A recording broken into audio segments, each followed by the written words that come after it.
നമുക്ക് എല്ലാവർക്കും അറിയുന്ന ഒരു സമ്പന്നനായിട്ടുള്ള വ്യക്തിത്വമാണ്. മുജീബാക്ക എന്തുകൊണ്ട് കാൻഡിഡേറ്റ് ആവാൻ ആപ്റ്റായി എന്ന് സൗദി വരുന്നത്? നമുക്ക് മുജീബാക്കാൻ്റെ ഒരു ദിവസം നോക്കാം. ഞാനൊരു ദിവസം നമ്മൾ പള്ളിമുക്ക് പാടത്തിലൂടെ നമ്മൾ എപ്പോഴും രാവിലെ ഇറങ്ങലല്ലോ. അപ്പൊ തന്നെ മൂപ്പര് 7 തന്നെ മൂപ്പര് ഇറങ്ങിയിട്ടുണ്ട്.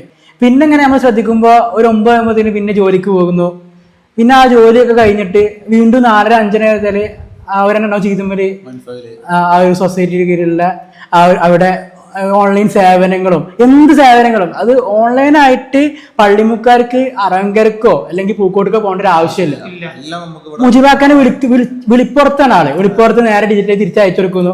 നമുക്ക് തന്നെ ഒരു രാവിലെ 7 മണി തൊട്ടിട്ട് രാത്രി 10-11 മണി വരെ അവിടെ ഉണ്ടാവും. അവിടെ ജോലി എല്ലാം കഴിഞ്ഞിട്ട് ഒരു ജനസേവകൻ എന്നല്ല ആ കാലം.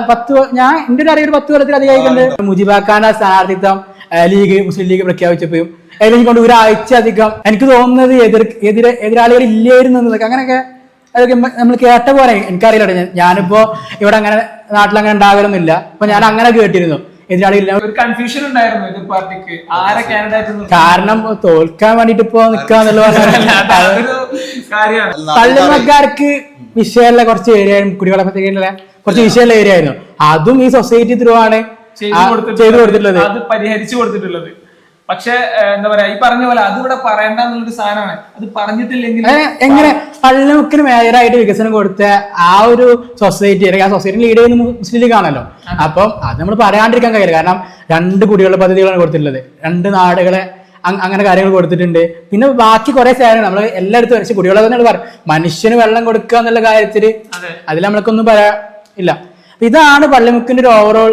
പിന്നെ മുജീബാക്കാനെ പറ്റി പറയുമ്പോൾ കൊറോണയുടെ സമയത്ത് ഒരുപാട് സേവനങ്ങൾ അനുഷ്ഠിച്ചാണ്. അതായത് വീടുകൾക്ക് പച്ചക്കറി എത്തിച്ചെടുക്കുക, അങ്ങനത്തെ സംഗതികൾക്ക് ആൾക്കാരെ നമ്മളെ ചെക്കന്മാരെ കൂട്ടായി ഉണ്ടാക്കിയിട്ട് സാധനങ്ങൾ വാങ്ങാനുള്ള ഏർപ്പാടാക്കിയിട്ട് വീട്ടിൽ എത്തിച്ചെടുക്കുക. അതേപോലെ പേപ്പർ വർക്കുകൾ റെഡിയാക്കി കൊടുക്കുക. അങ്ങനത്തെ കുറെ വിഷയങ്ങൾ മുജീബാക്ക നേരിട്ട് ചെയ്തിട്ടുള്ള ഒരാളാണ്. പിന്നെ ഇന്നും അതായത് ഈ ഇലക്ഷന് തിരക്കിനിടയിലും ഞാൻ കണ്ടിട്ടുണ്ട്. ഇന്ന് രാത്രി തന്നെ ഇന്നിപ്പോ ആരോ വന്നിട്ട് ആ വണ്ടി ഇറങ്ങിയിട്ട് എന്താ ചോദിച്ചപ്പോ നമ്മളെല്ലാരും ഇരിക്കുമ്പോ മുജീബാക്ക വന്നിട്ട് അവിടെ സിസ്റ്റത്തിൽ കയറിയിട്ട് എന്ത് ചെയ്തു, അവിടെ എന്തോ എടുത്ത് കൊടുത്തു. അതായത് ആ ഒരു മെന്റാലിറ്റിയാണ്. അതായത് എപ്പോഴും എന്തിനും ഞാൻ ഓക്കെയാണ്, ഞാൻ എന്താ പറയാ ചെയ്യും. ശരിക്കും ഞാൻ പറഞ്ഞാല് 10 കൊല്ലം ഒരു മെമ്പർ ആയിരുന്നു ഇവിടെ അല്ലെ. അങ്ങനെ തന്നെ നമുക്ക് വേണമെങ്കിൽ പറയാം. ഇലക്ഷന് നമ്മൾ കാൻഡിഡേറ്റ്സിന്റെ യോഗ്യത കൂടി നോക്കണം.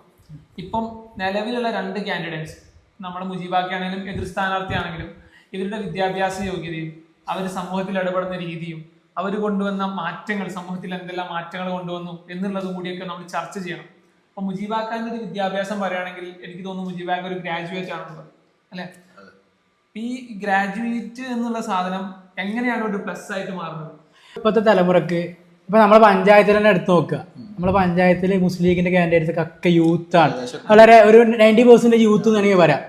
ഇപ്പൊ വിദ്യാഭ്യാസമുള്ള ആൾക്കാരാണ്. ഇപ്പൊ മുജീബാക്കാന്റെ വിദ്യാഭ്യാസം തികഞ്ഞെടുക്കുകയാണെങ്കിൽ ഒരു ഗ്രാജുവേറ്റ് ആണ്. ഇപ്പോഴും പല കോഴ്സുകളൊക്കെ ചെയ്യുന്നത് നമ്മൾ അറിഞ്ഞത്. അപ്പം ഈ ഒരു തലമുറക്ക് വേണ്ട എന്താണ്, ഇപ്പൊ നമ്മൾ നേരത്തെ ഒരു മാമത്തിനുള്ള ആളല്ല വേണ്ടത്, വെള്ളിമുഖാളം നമുക്ക് ആവശ്യമില്ല. ഇനിയുള്ള ജനതി അല്ലെങ്കിൽ ഇനിയുള്ള തലമുറക്ക് വേണ്ടത് മുജീബാക്കാനെ പോലുള്ള വിദ്യാഭ്യാസമുള്ള ആൾക്കാരാണ്. ഈ സ്ഥാനാർത്ഥിത്വം പ്രഖ്യാപിച്ച കുറെ ആൾക്കാർ വെള്ളം വലിട്ട് എടുക്കും, ഓലെ ജീവിതകാലം മൊത്തം മാറും. പക്ഷെ നമ്മൾ നേരത്തെ പറഞ്ഞു മുജീബാക്കാന്റെ ജീവിതകാലം രാവിലെ 7 മണിക്ക് തുടങ്ങിയിട്ട് അത് ഓൾറെഡി ഉള്ള ഒരു സെറ്റപ്പാണ്, റൂട്ടീനാണ്. അപ്പൊ ഇനി മാറ്റങ്ങളൊന്നും ഇല്ല. ഇനി മാറ്റങ്ങൾ വെച്ചാൽ ഇനി ചിലപ്പോ ചുമതല കൂടാണ്. ഇലക്ഷന് പള്ളിമുക്കാര് തെരഞ്ഞെടുത്തു കഴിഞ്ഞാല് ചുമതല കൂടാണ്.